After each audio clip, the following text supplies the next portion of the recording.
Breaking news mga kaibigan. Ilang mga Chinese fishing vessel ang tila baga halos mawasak dahil sa pagbobomba ng water cannons ng Taiwan sa kanila. Ano nga ba ang nangyari sa mahigit 650 na fishing vessel ng China na halos walang magawa dahil sa pagpoprotekta ng teritoryo ng Taiwan? Atin itong pag-usapan mga kaibigan. Naghigpit ang Taiwan sa pagtugon sa iligal na mga gawain ng mga mangingisda mula China sa kanilang mga karagatan. Ito'y ayon din sa ulat ng Taiwan News. Ayon sa isang kamakailan lamang na ulat, ayon sa kalihim ng Konseho ng Ocean Affairs na si Kuan Piling, sa nakaraang 9 na buwan, mahigit sa 650 na mga barkong mangingisda mula sa China ang napilitang umalis sa mga hangganan ng karagatan ng Taiwan. Sa isang pulong legislatura, inihayag ni Kuan na mula Enero hanggang Setyembre, mayroong 652 na mga barkong pangisda mula sa China ang pinalayas at hinuli ng mga otoridad at mga tauhan nito ng 20 sa mga barko na ito, nagkakahalaga ng 13.75 milyon Taiwan dollar o $420,181 ang mga multa na ipinataw bilang tugon sa mga paglabag na ito.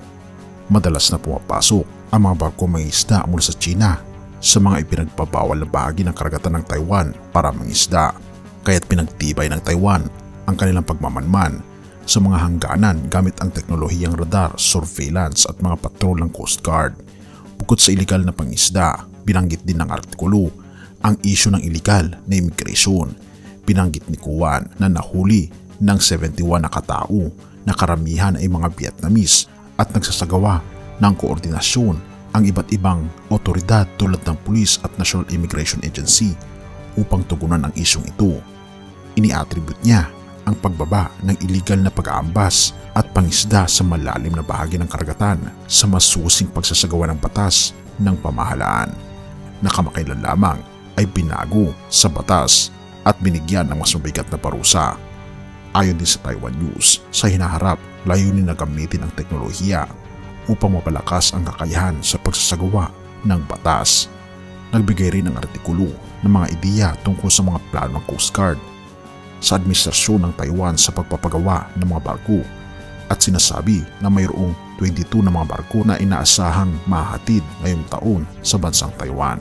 Hanggang sa ngayon, isang 600 toneladang patrol frigate at 2 100 toneladang patrol boat at 6 na 35 toneladang patrol boat ang natapos sa proyektong ito.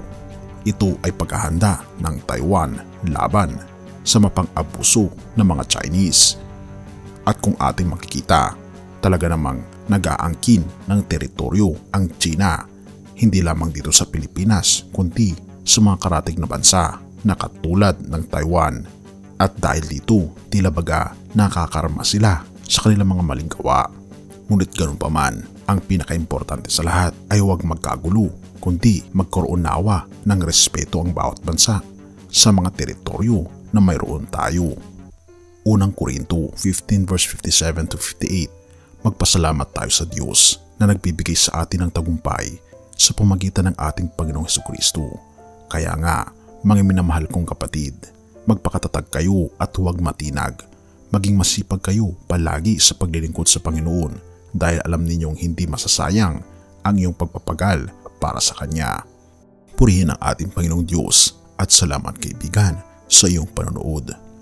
Tayo manalangin.